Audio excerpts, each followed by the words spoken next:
शेषे लीलाक्षीराब्धिशायिनं लक्ष्मीसहस्रलीलाभिः सेव्यमानं कलानिधिं चतुर्भिश्च त्रिभिस्तथा षड्भिर्विराजते योऽसौ पंचधाहृदये मम। आज अधिक पुरुषोत्तम मास के इस पांचवें दिन हम भगवत कृपा से समय पे आज शुरू प्रारंभ हो रहा है सत्संग। हम पिछले 4 दिनों से कर रहे हैं। दशम स्कंद के सुबोधनी के ऊपर थोड़ा सा विचार करने का प्रयास कर रहे हैं और उसे समझने का प्रयास हम प्रभु कृपा से कर रहे हैं। अभी प्रथम अध्याय के प्रारंभ में जो कारिकाएं हैं उनको देख रहे हैं आचार्य चरणों की। अब तक हम 24 कारिकाएं देख चुके थे। अब ये 25वीं कारिका हमें देखनी है। 25वीं कारिका में आज्ञा करते हैं, भूमिर्माता तथा च अन्ये दुख भाजो हरिप्रिया यथा योग्यम दुःखमेषां मत्रैवेति निरूप्यते। त्रयं भगवता शक्यं दूरीकर्तुमितीर्यते प्रश्नोऽप्यत्राधिकः प्रोक्तः स्कन्धद्वितयवर्तन। अनुवादः स्तुतिः प्रश्ने भक्त स्वज्ञापका उभौ अन्यथा ह्यति गुप्तार्थ श्रीशुको वर्णयेत् कथम्। अज्ञानम् अन्यथा ज्ञानम् कृष्णगम विनिवार्यते प्राणनत्वं कथायाश्च दया सिद्ध्यै शुकस्य हि एवं प्रश्नो द्वादशभिः समतो गुणदोषगः। ये 25 से लेकर 28 तक की कारिका एक साथ पढ़ी क्योंकि इन सबका आपस में संबंध है। तो यहाँ पे हमने कल देखा कि हेतु, प्रथम अध्याय जो है जन्म प्रकरण का, वो हेतु कहा गया कि आचार्य भगवान के अवतार का हेतु क्या बना है। तो कहते हैं कि हेतुश्च त्रिविधो यत्र गुणा भक्ता हित प्रदा। 24 में कारिका में कहा था कि हेतु क्या है। तो हेतु है त्रिविध दुख जो गुणों के कारण भक्तों को होते हैं। सत्व रज तम जो गुण हैं, गुणों के कारण ही तो दोष जीव के अंदर आते हैं। तो वो उनके हेतु से जीव को दुख होता है। और ये दुख, यहाँ पे भक्तों को दुख 3 प्रकार से हुआ, 3 तरफ से हुआ। एक तो कंस की तरफ से, दूसरा काल की तरफ से, और तीसरा अज्ञान के कारण। ये कंस की तरफ से किसको, काल की तरफ से किसको, और अज्ञान की तरफ, अज्ञान किसका, तो उसका उत्तर हमको इस 25वीं कारिका में मिलता है। इसमें आज्ञा करते हैं, भूमिर माता तथा च अन्य दुख बाजो हरिप्रिया। भूमि, माता और अन्य, कंस आदि से भूमि को दुख, माता को काल आदि के कारण दुख, और अन्यों को भी दुख। यानी अन्य यानी यादव वगैरह जो वहां कंस के से प्रसिद्ध जो थे, वो दुख माजो हरि प्रिया है। यानी कि आपके जो हरि के जो भक्त हैं उनको ऐसे ये 3 हैं, भूमि, माता और अन्य। यथा योग्यम दुखम एवं अत्रैवति निरूप्यते। पृथ्वी माता देव की और दूसरे भक्तों को यथा योग्य, जैसा जैसा जिसको जिसको दुख था उसका वर्णन वहां ही निरूपण किया गया है। त्रयम भगवता शक्यम दूरी कर्तुम इतीर्यते। तीनों जो हैं, वो तीनों प्रकार के जो दुख हैं, ये भगवान के द्वारा ही दूर हो सकते हैं। 3 प्रकार के भक्तों के दुखों को, तीनों दुख भगवान के सिवाय अन्य कोई उनको दूर करने में समर्थ नहीं है।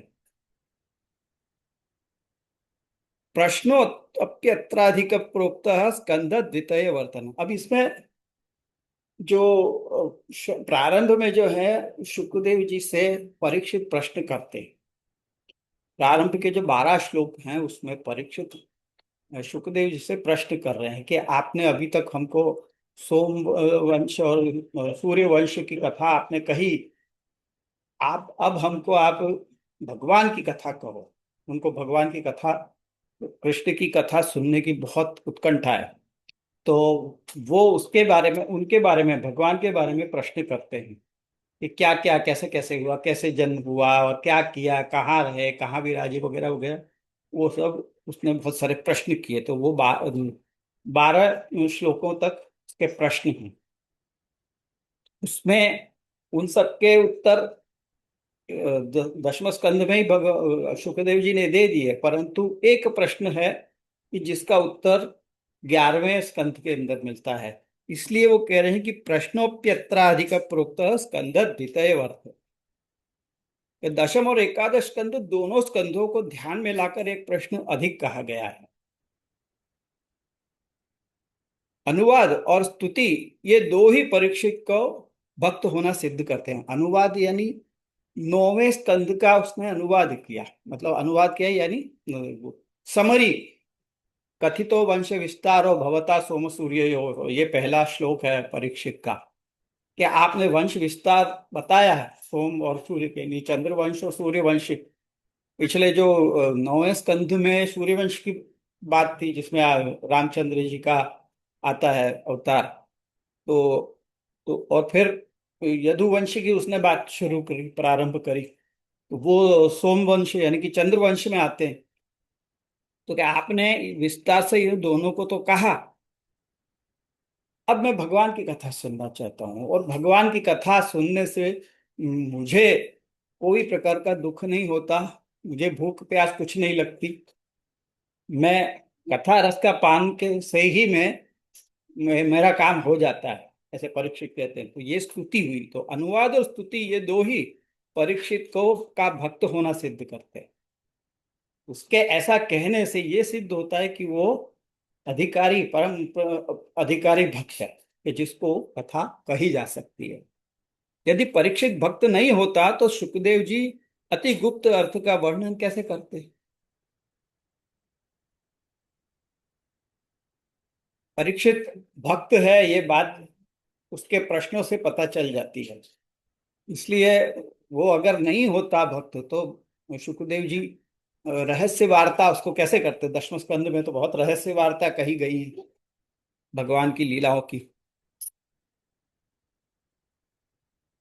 अनुवाद स्तुति प्रश्ने भक्तस्त्वज्ञापका उभौ अन्यथा यति गुप्तार्थ श्री शुको वर्णयत कथम। फिर अज्ञानम अन्यथा ज्ञानम कृष्ण गम विनिवार्यते। अज्ञानम, अज्ञान और अन्यथा ज्ञान, ये कृष्ण के संबंध में जो उसको अज्ञान है, या कृष्ण के स्वरूप के अज्ञान और अन्यथा ज्ञान, दूसरी तरह का झूठा ज्ञान, मतलब जैसा नहीं है वैसा समझना। जैसे अ, अर्जुन ने भगवान को जाना नहीं था। ये भगवत गीता का उपदेश जब तक नहीं हुआ और उसको विश्व रूप दर्शन नहीं हुए, तब तक उसने भगवान के स्वरूप को पहचाना नहीं था, जाना नहीं था। वो ये समझ रहा था कि मतलब ज्यादा से ज्यादा बड़ी विभूति है, या मेरे भाई हैं, मेरे संबंधी हैं, ऐसे वो समझ के वो उनके साथ व्यवहार कर रहा था। तो वो उसका अन्यथा ज्ञान था। भगवान का सही स्वरूप ने उसको उसने नहीं जाना, तो वो उसका अन्यथा ज्ञान था।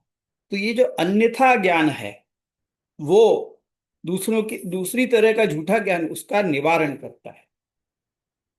मतलब प्रश्न जो है इसका, परीक्षित का प्रश्न, वो सही समझ रहा है भगवान के स्वरूप को, ये उसके प्रश्न से पता चलता है।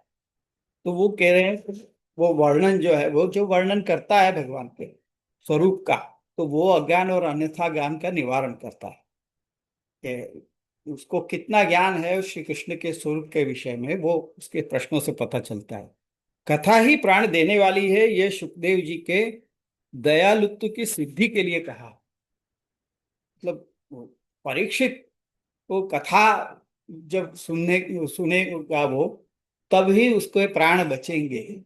जब तक उसने कथा पूरी नहीं सुन ली तब तक उसके प्राण रहे। कथा ही उसके लिए प्राण देने वाली है। अतः गुण तथा दोषों की समानता दिखाने के लिए 12 श्लोकों से प्रश्न किए। क्यों 12 श्लोक से प्रश्न किए, तो उसका ये जवाब दे रहे हैं। भगवान के प्रकट होने का कारण भक्तों का दुख है। भक्तों का दुखी देखकर भक्तों के दुखों को न सह सकने वाले भक्त वत्सल भगवान भक्तों के दुखों को मिटाने के लिए शीघ्र ही प्रकट होते हैं। इसलिए जन्म प्रकरण में 4 अध्यायों से प्रथम अध्याय में भगवान के प्रकट होने का कारण, जो भक्त का दुख है, उसका वर्णन किया गया पहले अध्याय के अंदर। जब से कंस नारद जी के मुख से यह सुना कि ब्रज में नंद आदि गोप तथा उनकी स्त्रियां तथा यादव सब देवता हैं, क्योंकि जब वो ये वसुदेव जी जब अपने प्रथम पुत्र को लेके आए, जब उनका पहला पुत्र हुआ, तो वसुदेव जी ने कंस को ये वचन दिया था कि मैं अपने पुत्र जो होंगे मैं तुमको सौंप दूंगा। तो वो प्रथम पुत्र जब हुआ उनका, तो वो लेके आए कंस के पास। तो कंस ने उनकी ये देख के, मतलब वचनबद्धता देख के वो बहुत इम्प्रेस्ड हुआ और बहुत खुश भी हुआ, प्रसन्न भी हुआ। तो उसने कहा कि अरे नहीं नहीं, मेरे को तो इनसे कोई डर नहीं है, ये तो तुम्हारा कुमार पहला ही तो है ना, इसको ले जाओ तुम। तुम्हारे अष्टम गर्भ से मुझे मेरी मृत्यु कही गई है ना, तो अभी ये नहीं चाहिए मुझे, तुम लेके जाओ वापिस। तो वासुदेव जी ने कहा कि ठीक है। उनको जरा वो शंका तो हुई कि ऐसे क्यों कह रहा है, पर वो लेके गए। तो इतने में अब फिर नारद जी आए, क्योंकि वो तो देवताओं का हित करने वाले, भक्तों का हित करने वाले, जल्दी अगर ये सुधर गया तो फिर ठाकुर जी का प्राकट्य और लेट होगा। तो उसको सुधरना नहीं चाहिए, उसका मन ऐसा ही रहना चाहिए। तो इसलिए वो आए और कान भरे उसके कि अरे तुम क्या समझ रहे हो कि ये नंदरा, ये जो वसुदेव जी, ये देवकी, ये तुम्हारे जो सारे यादव, जो तुम्हारे संबंधी, वो सब कौन है? वो सब देवता हैं। वो सब भगवान के प्राकट्य के लिए वो पहले से यहाँ आए हैं। तो तुम ये मत समझो कि कोई साधारण है। ये सब देवता है, उनका भी ये कोई, इसमें कोई ये भी नहीं है कि 8वां ही गर्भ तुमको मारेगा।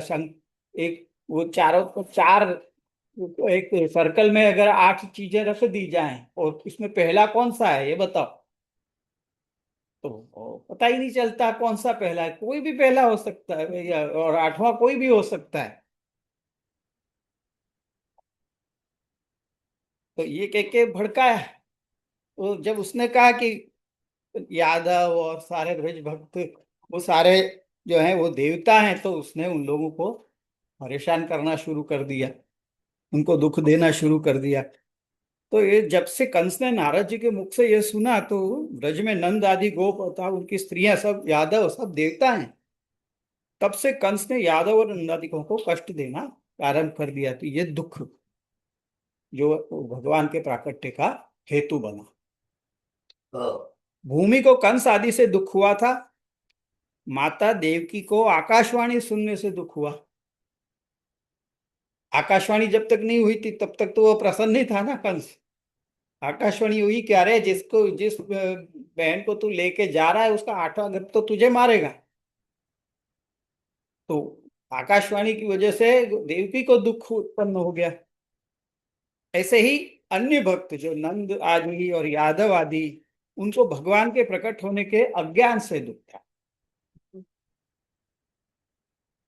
क्योंकि अगर यादव और नंद आदि ये जान लेते कि भगवान प्रकट होंगे, और भगवान के प्रकट होने से वो फिर वो दुखी, मतलब वो अपने आप उनका दुख दूर हो जाएगा, तो वो दुखी नहीं होते।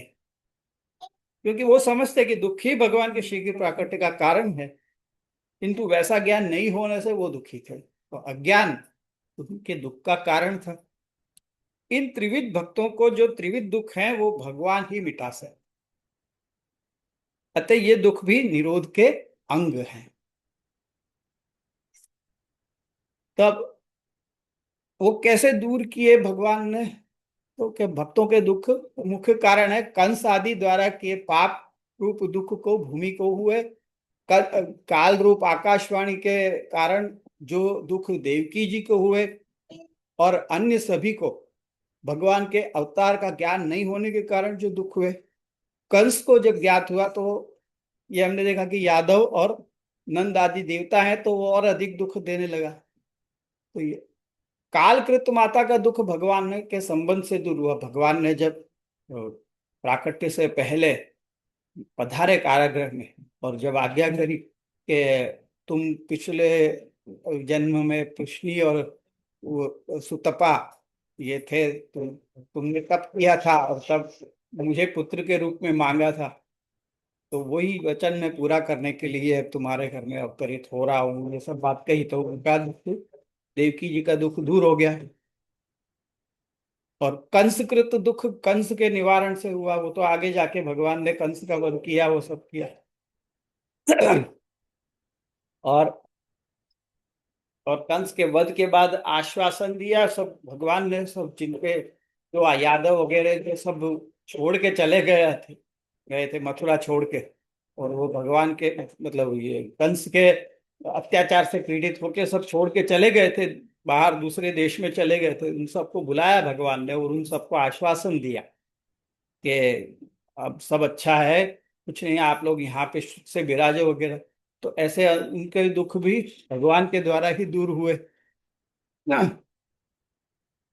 तो वो तीन प्रकार के दुखों को भगवान ने कैसे मिटाया उसका प्रकार आचार्य ने निबंध में स्पष्ट रीति से बताया। ये बात निबंध में स्पष्ट रीति से भागवत प्रकरण में सब बताया है। तो अब आगे कह रहे हैं, अतिशय स्नेह के कारण प्रथम देवकी जी को एक दुख का नाश किया। व्रज के भक्तों के आधिदैविक दुख की निवृत्ति मूल स्वरूप श्री कृष्ण के अन्यत्र यानी कि दूसरी जगह की दशम स्कंद का प्रारंभ नवम और दशम स्कंद के विषय का लक्ष्य भी रखकर किया है। हाँ? परीक्षित दशम स्कंद के प्रारंभ में 1.5 श्लोक में नवम स्कंद का सूक्ष्म अनुवाद करता है, मतलब वो समरी बताता है, और भगवान के चरित्र की स्तुति करके श्री सुखदेव जी को अपना भक्तपन बताता है। वो बताता है कि सुखदेव जी का मतलब मैं श्री कृष्ण का कितना बड़ा भक्त हूं, ये अपने प्रश्नों से वो बताता है, स्तुति करके बताता है। इसलिए श्री सुखदेव जी भक्त समझकर अति गुप्त विषय भी बताएं। परीक्षित ने एक ये भी बताया कि मुझे श्री कृष्ण के स्वरूप का ज्ञान है। बाहर भेज दो।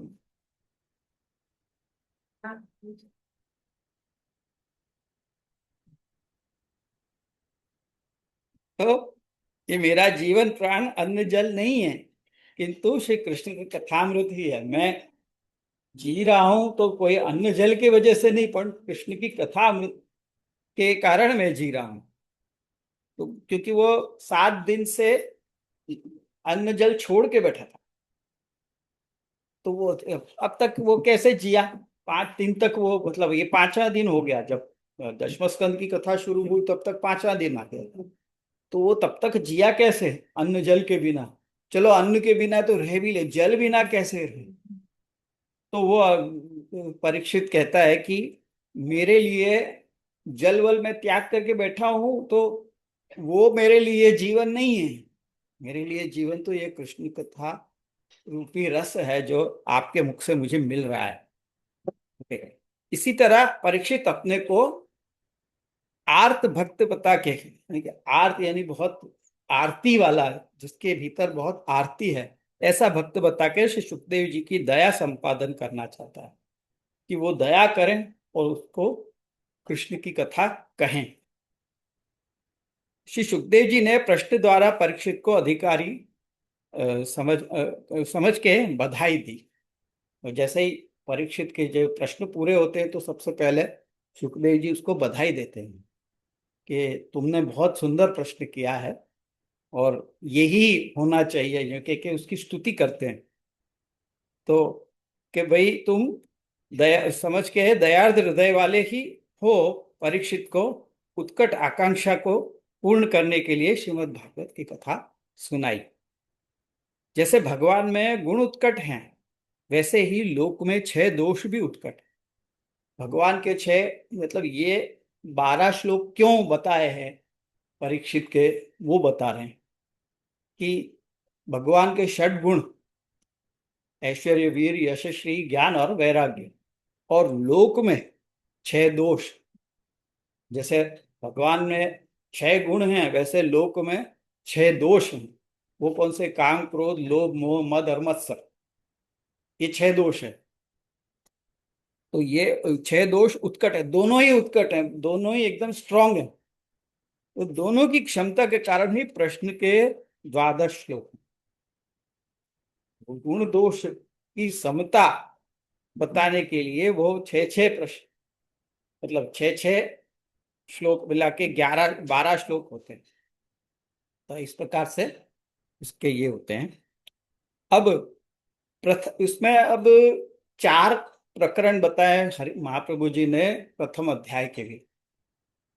मतलब पूरे स्कंद स्कंध के तो अलग अलग प्रकरण हैं ही, पर ये जो ये जो पहला अध्याय है जन्म प्रकरण का, उसमें भी 4 प्रकरण बताए हैं। एक तो है प्रश्न प्रकरण, जिसमें परीक्षित के प्रश्न है। दूसरा है भूमि प्रकरण, जिसमें वो भूमि पृथ्वी के बोझ से, मतलब पाप के बोझ से पीड़ित होके वो ब्रह्मा जी के पास जाती है और ब्रह्मा जी उसको लेके वैकुंठ में पधारते हैं। तो वो भूमि प्रकरण में है।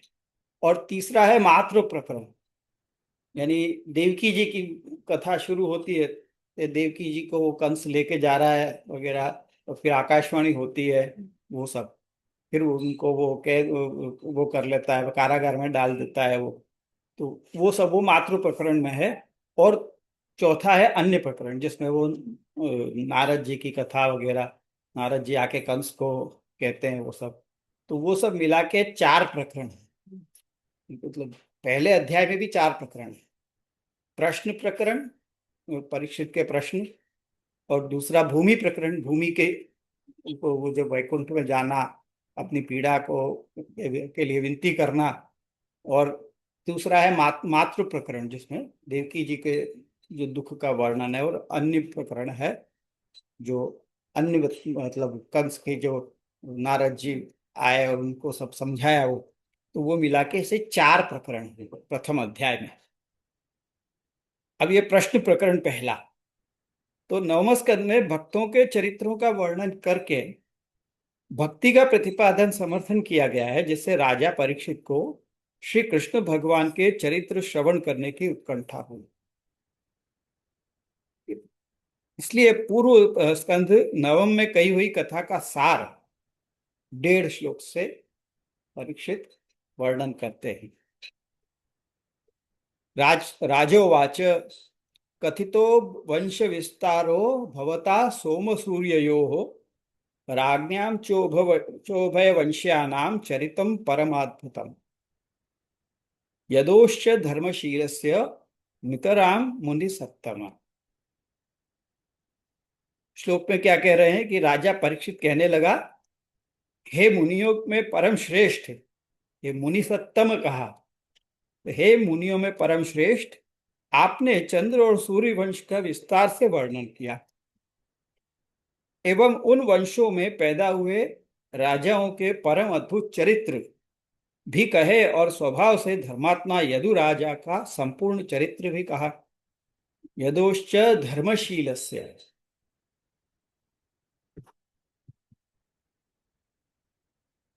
अब सुबोधनी जी में आज्ञा कर रहे हैं, मैं सीधा अनुवाद ही पढ़ूंगा, क्योंकि वो श्लोक मतलब जो संस्कृत मूल पढ़ने बैठेंगे तो फिर उसमें समय जाएगा। कि चंद्र तथा सूर्य वंश के राजा भक्त थे, इसी कारण से उनके चरित्रों का वर्णन विस्तार से किया।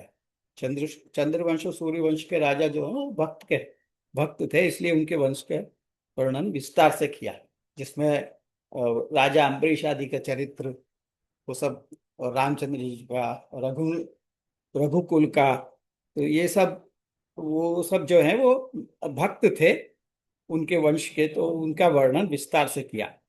अब नवम स्कंध में सूर्य वंश का वर्णन पहले और चंद्र वंश का बाद में किया है। यहाँ पे देखो, अपन सुबोधनी जी देख रहे हैं। सुबोधनी जी में क्या है? वाक्यार्थ, पदार्थ और अक्षरार्थ। वाक्य ये क्यों आया, अगर कोई शब्द है तो ये शब्द क्यों लिया, अगर कोई अक्षर है तो वो अक्षर ही क्यों आया, ये समझाते हैं। तो अब यहाँ सबसे पहले श्लोक में अगर देखेंगे अपन, मेरे ख्याल से जो लोग सुन रहे हैं यहाँ, ऑनलाइन भी सुन रहे हैं और ऑफलाइन भी यहाँ पे बैठे हैं, सामने अगर रखेंगे कल से श्रीमद् भागवत के मूल की जो कॉपी, तो आपको श्लोक देखते हुए समझने में आनंद आएगा। तो जो पहला श्लोक है उसमें आगे कर रहे हैं, कथितो वंश विस्तारो भवता सोम सूर्ययोः। सोम मतलब चंद्रमा, और सूर्य, तो सूर्य और सोम का वंश विस्तार आपने कहा, नहीं, सोम और सूर्य का वंश विस्तार। पर नवम स्कंध में पहले सूर्य वंश की कथा आई है बाबा। नवम स्कंध में पहले सूर्य की कथा है और बाद में चंद्रवंश की कथा है। तो यहाँ पे सोम सूर्य जो हो क्यों कहा, सूर्य सोम जो हो कहना चाहिए परीक्षित को, पर उसने सोम सूर्य जो कहा। तो यहाँ वैसा न कह के सोम शब्द पहले और सूर्य शब्द पीछे दिया है। इसका कारण यह है कि यहाँ चंद्रवंशी श्री कृष्णचंद्र के चरित्र का वो प्रधान रूप से वर्णन कराना है। वो तो भक्त है परीक्षित, तो वो कृष्ण के चरित्र को ज्यादा सुनना चाहता है, वो प्रधान है, उसके लिए वो मेन है। तो इसलिए वो सोम सूर्य योग कहता है। भले कथा पहले सूर्यवंश की आई, परंतु ये चाहता है कि श्री कृष्ण के चरित्र को सुनना है, इसलिए वो उसके ऊपर ज्यादा भार दे रहा है। और वो सर्व से विशेष पूजनीय है, उसके श्रवण की ही परीक्षित को उत्कट विशेष अभिलाषा थी। मैं उनके चरित्र को पुनः विस्तार कराऊंगा। इस प्रकार के प्रश्न के भ्रम का निवारण विस्तार शब्द देकर किया है कि जैसा कि आपने चंद्र तथा सूर्य दोनों के वंश का वर्णन विस्तार पूर्वक कर दिया है, अतः पुनः उनके वर्णन के विस्तार की आवश्यकता नहीं है। मतलब उसने कहा, क्या कहा, कथितो वंश विस्तारो भवता सोम सूर्य, आपने डिटेल में कह दिया मुझे, मतलब अब और मुझे डिटेल उनके वंश की सुननी नहीं है, मुझे तो कृष्ण का चरित्र सुनना है ना। उसका तात्पर्य ये है, वो विस्तार शब्द देने का। ये देखो, ये अपन ये देखने बैठे हैं यहाँ पे सुबुद्धि जी में कि कौन सा शब्द क्यों है। शब्दार्थ है ना, वाक्यार्थ, शब्दार्थ और अक्षरार्थ दिखा रहे हैं यहाँ पे। तो ये बता रहे हैं कि ये विस्तार शब्द क्यों दिया, पहले सोम सूर्य क्यों दिया, विस्तार शब्द क्यों दिया, वो बता रहे हैं। ये पुनः उनके वर्णन के विस्तार की अब आवश्यकता नहीं है। आपने जो दोनों वंशों का विस्तार से वर्णन किया है वो योग्य है, वो ठीक ही है। जैसे सूर्य दिन के अंधकार का नाश करता है तथा चंद्र रात्रि के अंधकार का नाशक है, ये दोनों मिलकर संपूर्ण अंधकार को मिटा देते हैं, वैसे ही दोनों के चरित्र सब प्रकार के मनुष्यों के सकल अज्ञान अर्थात अंधकार को मिटाकर भक्ति का प्रकाश करेंगे। तथा राजा परीक्षित ने यूं कहकर अपने में श्रोता होने की योग्यता तो बता ही दी। मतलब उसने, यानी कि जो सुन रहा है वो कितने डिटेल में और कितने ध्यान से सुन रहा है वो इसने बताया। ये नहीं है कि भाई कह रहे हैं हाँ तुम सुन रहे हो, हाँ बहुत सुंदर बहुत सुंदर, पर क्या कहा वो याद नहीं। ऐसे नहीं, ये उत्तम श्रोता है, तो वो बता रहा है, वो अपने वो सामने अनुवाद करके बता रहा है कि आपने कल ये कहा था। तो वो अनुवाद कर रहा है कि आपने पिछले स्कंद में ये बात कही, आपने विस्तार से ये सब कह दिया, तो ये योग्यता बता दी। तो ये राजा उत्पत्ति से ही भक्त थे, अर्थात स्वाभाविक सहज भक्तिमान थे, केवल स्वयं भक्त नहीं थे, किंतु उनके चरित्रों से अन्यों में भी भक्ति उत्पन्न होती है। मतलब केवल वही भक्त नहीं, पर उनके चरित्र देख के अन्यों में भी भक्ति उत्पन्न होती है। राजा अम्बरीश आदि के चरित्र वैसे होने के कारण पृथक कह गए, वो अलग से कहे। तो श्लोक में च शब्द इसलिए दिया है, देखो अक्षर अक्षरार्थ भी अपन देखें कहाँ पे दिया है, राज्ञाम च उभय वंश्याम। तो ये जो च, ये तो अक्षर है ना, तो वो क्यों दिया वो भी बता रहे हैं।